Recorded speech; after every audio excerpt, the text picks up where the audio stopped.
Hello, everyone. Thank you. Welcome back to my channel. Yes, I am recording all three of these segments in one day because we don't know when I'm going to have the time to do this again. And hopefully, um, the microphone is working so that y'all can hear me now. Can you hear me now? Okay, I'm going to try to lean into the microphone so that you can hear. Please like and subscribe to my channel if you like my content. I am going to try to upload videos, not shorts, once a week. And so let's get into this. Earlier, I was talking about the success factor. All right, we want to talk about success. Everybody's looking to be more successful, and so one of the things that I'm gonna have to do is use my phone because that clicking thing is wow. Um. So, anyways, back to the success module. In my success video, I talked about wealth, health, and happiness. Not exactly in that order, but I think it's important for us to remember the order in which we talked about it. So, first, your health, because without your health, you will not be able to do the things that you want to do because you'll be too preoccupied with getting better. Needed to sneeze. So, health comes first, and then happiness and wealth comes second. And happiness is one of the harder ones to describe. But in this video, we're going to talk about the 5 ways you can improve your physical health now. The first thing, the number one thing, in my non professional opinion, let me just say the things that I have done to help my personal health is to check or change my diet.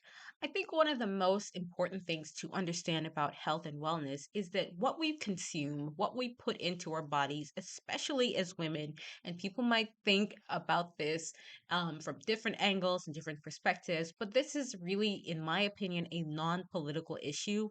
Women's health is something that is specific to our diet, and there are scientific reasons for this that I'm not going to get into in this video. I think I could make a separate video about women's health.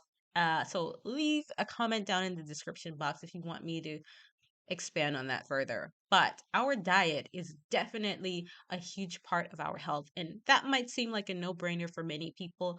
But if you look at your diet, sit down and talk to a nutritionist and find out exactly what are some of the things that you might be allergic to consuming that are not good for your body, and find out what your diet profile is. Now, by diet profile, I simply mean the things that you eat that are better for you based on lifestyle and upbringing. I could get into that in a separate video, but I'm not going to. You know, there are plenty of videos out there talking specifically about that. For example, only to give a simple example, for example, I live in Germany, and of course, Germany here, people eat a lot of potatoes. But my diet requirement, because it's something that I grew up eating a lot of, is rice. And so, switching from a rice based diet to a potato based diet, it has been quite a transition for me. I'm no stranger to potatoes, but I do recognize that sometimes the feeling of fullness doesn't necessarily come as quick as it would if I were eating rice because that's just what I'm used to. If you check out my video on my vegan diet, you will know a lot more about what I talk about transitioning from eating animal based products to not eating animal based products, and how that basically changed the way I ate up until today, where I don't eat meat and animal products every day because my body got accustomed to eating a certain way because I did that for a stretch of time. So, just some things to consider. The other thing is exercise. You know it. I got my notes. I'm a huge fan of moving your body, guys. And I think that it is something that everyone can do, regardless of age. If you are not in a position to move all of your body all of the time or often enough, you will find yourself in a situation where you are not able to build up enough endorphins. Exercise is really, really the way that you capitalize on your health because it is building endurance, it is building endorphins, and endorphins are especially helpful in order to maintain good health. There's countless amount of research out there that can help you make a decision as to what kind of exercise is best for you based on your age, location, culture, whatever your situation may be. There are so many different ways that you can start moving your body. And I know a lot of people talk about exercising regularly is not something they can find time for. There are so many different ways that you can incorporate moving your body. Go for a walk. I'm going to talk a little bit more about that particular thing because I think that it is something that I don't think many people who are in the physical movement, who are into exercise and diet and health are really talking about enough. But I do want to say that regularly means that you are moving your body at least twice a week, if for let me say about 15 minutes minimum. 15 minutes is really not that long a time, really, right? I work out 2 hours a day, 2 hours each time for every other day. So Monday, Wednesdays, and Fridays, I go to Buchikan Ninjutsu training, and it is a ninja slash samurai training, which is very rigorous, and it's not really strenuous, if you know what I mean. I know some people have made comments about my abilities online. I think, haters are gonna hate. What can you say? Um, and I have posted some older videos of like my ninja journey. I've gotten a lot better since those videos, so catch me in these streets. So the third one that I want to talk about is check bad habits. All right, check or change bad habits. Now, y'all know what I'm talking about, and if you don't know, let me spell it out for you. It is the drinking, and not the drinking of the water, but the drinking of the other things like alcohol, caffeine, sugar, carbonated drinks that are not actually helping the body. Especially, I want to zone in especially on the what I would call the secret killers. So basically, all of the things that people think are not so bad for them, like acid, alkaline, and sugar, which is practically in almost everything we drink except water. And it is something that you kind of have to be very careful and very cognizant of because if you, oh, and preservatives. So sugar and preservatives was kind of go hand in hand. If you're consuming these on a regular basis, this is not only weakening your teeth and slowing down your cognitive processing, it is also weakening your immune system. Take that in, and we need our immune system if we want to be able to fight off diseases and other things. I don't have to preach to you guys. I'm not a doctor. We all know it's public knowledge.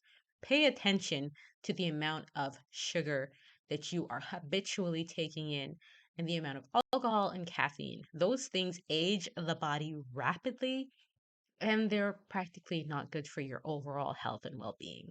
So you want to change and check that.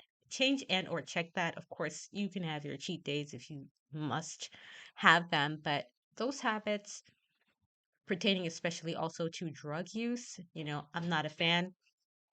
It's not my thing, but some of us have some habits that we use to help calm ourselves down and relieve certain types of stresses that we have.